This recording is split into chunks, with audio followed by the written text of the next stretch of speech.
moins 1. Donc, vous voyez qu'on peut construire la courbe de la fonction réciproque même sans connaître son équation. Il suffit de connaître la courbe C qui représente la fonction.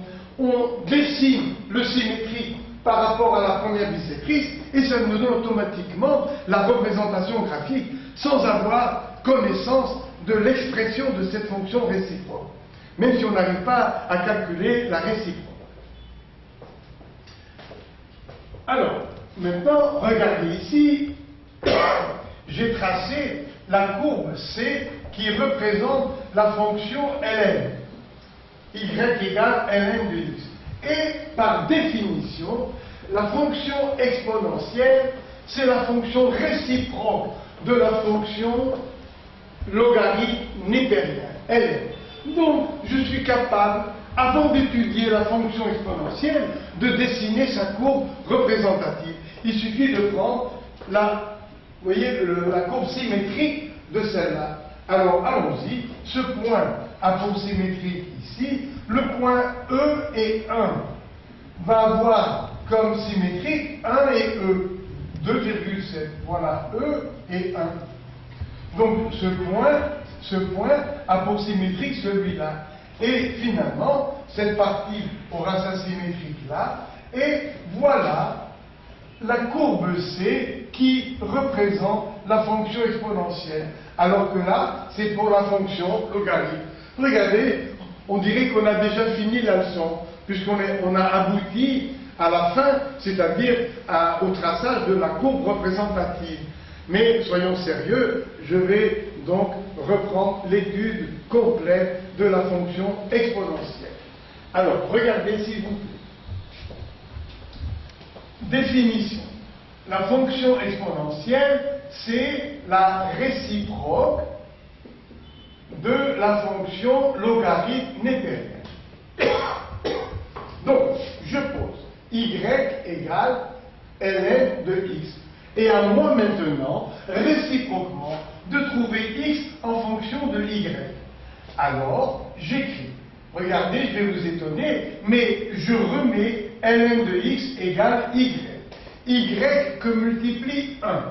Je remplace 1 par ln de e. Donc, ça me donne ln de x égale y fois ln de e. C'est-à-dire égale ln de e y, puissance y. Alors, ln de x égale ln de e y, de l'exponentielle y, eh bien, voilà donc la valeur de x. X égale exponentielle y. Mais attention, x maintenant devient la fonction et y devient la variable. Alors pour éviter toute confusion, puisque x devient la fonction, on va l'appeler grand y. Puisque y devient la variable, on va l'appeler grand x. Et voilà l'expression de la fonction réciproque de la fonction exponentielle. Donc vous voyez que la fonction exponentielle qui s'écrit ex, est bien la fonction réciproque de la fonction logarithme. Voilà. Alors maintenant, la dérivée, bien, on va chercher la dérivée de y égale exponentielle x. Cherchons sa dérivée. La dérivée de y par rapport à x, c'est le rapport dy sur dx. Vous le savez. Et regardez maintenant 4 divisé par 3. Je peux l'écrire, si j'en ai besoin, 1 divisé par 3 quarts. Regardez, 4 tiers, c'est comme 1 divisé par 3 quarts. Ça veut dire que le 4 va occuper en bas la deuxième position. La même chose ici. Donc, y' par rapport à x égale 1 sur dx sur dy.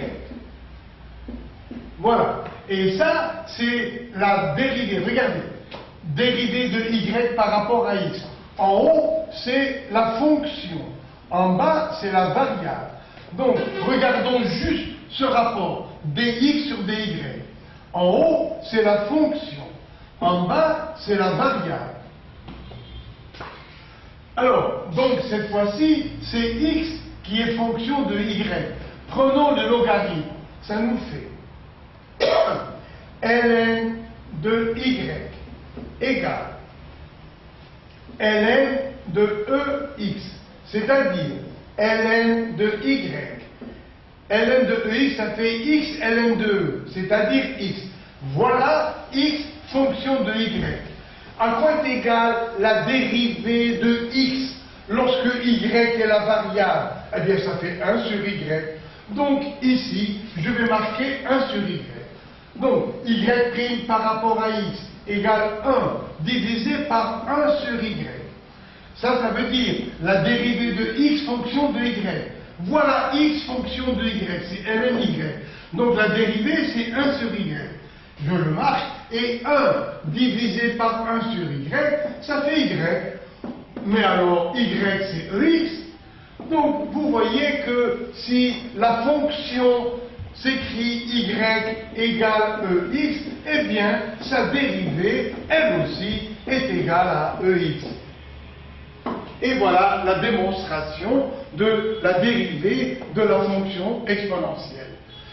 Bien sûr, dans les exercices, vous n'aurez pas seulement exponentielle x, vous pourrez avoir exponentielle x2 moins 5x plus 3, exponentielle sinus x, etc., etc.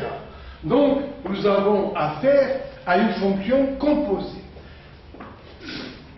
C'est pourquoi j'ai marqué à l'avance dérivée d'une fonction composée. Voilà ce que c'est qu'une fonction composée. À la variable x, on fait correspondre une première fonction u. Voilà, et ça nous donne l'image u de x. Puis, u a pour image par f y. Voilà, égale f de u de x. Quelle est maintenant l'écriture de f de u de x? F de u de x s'écrit par notation f rond u de x. Voilà comment on écrit f de u de x. Ça s'écrit f rond u de x. Quelle est la dérivée? Alors, je pose y égale f de u de x. Je cherche la dérivée de y fonction de x. Donc, je cherche la dérivée de y par rapport à la variable x. Bien. Eh bien, c'est le rapport df sur dx. Et alors, mais regardez maintenant, voilà df et voilà dx en bas. Je multiplie et je divise par du. Regardez encore. Dérivée de la fonction y par rapport à la variable x. Dérivée. La fonction, elle est en haut. La voilà, la fonction. La variable, la voilà, en bas. Et ici, ça me donne encore une dérivée. Dérivée de la fonction f par rapport à la variable u. Que multiplie la dérivée de la fonction u par rapport à la variable x. Comment écrit-on ça? Eh bien, on l'écrit comme ça. Y' par rapport à x égale f' par rapport à u que multiplie du sur dx, s'écrit u' par rapport à x. Donc, pour trouver la dérivée d'une fonction composée, eh bien, on dérive d'abord par rapport à la première fonction et on multiplie par u'. Donc, nous allons voir le cas de la fonction exponentielle tout de suite. Alors, regardez, quelle est la dérivée de y égale exponentielle u de x? Alors, dérivée de y par rapport à la variable x égale. On dérive notre fonction comme si u était la variable. Regardez, c'est u la variable. Alors pour moi, c'est u la variable. Donc la dérivée de f par rapport à u, eh bien ce sera eu. comme tout à l'heure, puisqu'on a démontré que la dérivée de EX, c'était EX. Regardez ici, dérivée de Y lorsque X varie, eh bien on a démontré que c'était EX. Donc maintenant, c'est U la variable. Regardez ici, U est la variable. Alors, donc la dérivée, c'est EU. Que multiplie quoi? Que multiplie U'. Et voilà la dérivée de exponentielle U de X. Donc, on reprend EU et on multiplie par E'. Bien sûr, un petit exemple, Y égale exponentielle moins X2 plus 2X. Eh bien, voilà le U. Que vaut la dérivée par rapport à X? Eh bien, on va écrire exponentielle U, la même chose, exponentielle moins X2 plus 2X, et on multiplie par U'. On le met devant, en général, U' qui vaut ici moins 2X plus 2. Et voilà, donc, la dérivée de la fonction exponentielle. Eh bien, puisque nous y sommes, je vais vous faire la dérivée de ln de U aussi. Alors, si l'on a Y égale ln de U de X, à quoi est égale la dérivée de Y par rapport à X? Eh bien, on va d'abord dériver par rapport à la variable U, on transforme U en variable, c'est-à-dire, ça nous fait 1 sur U. Et après, on multiplie par U', et ça donne U' sur U. Donc, la dérivée de la fonction composée exponentielle U est égale à U' exponentielle U, et la dérivée de Y égale ln de U de X, eh bien, ce sera U' sur U, c'est-à-dire 1 sur U que multiplie U'. Eh bien, là, nous sommes arrivés vraiment à la fin de la présentation de la fonction exponentielle. Il nous reste à faire maintenant les limites de la fonction exponentielle. Alors, le temps est passé et je vous retrouve tout à l'heure. Alors, comme il fallait s'y attendre, bien sûr, l'étude des limites de la fonction exponentielle. Alors, nous venons de voir que la fonction exponentielle est la réciproque de la fonction logarithme. Donc, je voudrais vous faire acquérir des réflexes pour quand même aller vite. Regardez, si on a Y égale exponentielle X, vous avez le droit d'écrire tout de suite X, c'est ln de Y. Par exemple, vous avez exponentielle X égale 4. Donc, tout de suite, vous écrivez que X égale ln de 4. Ou bien, le contraire, ln de Y égale X. Alors, que vaut Y? Eh bien, Y égale exponentielle X. Exemple, ln de Y égale 2. Alors, que vaut Y? Y égale exponentielle 2, etc., etc.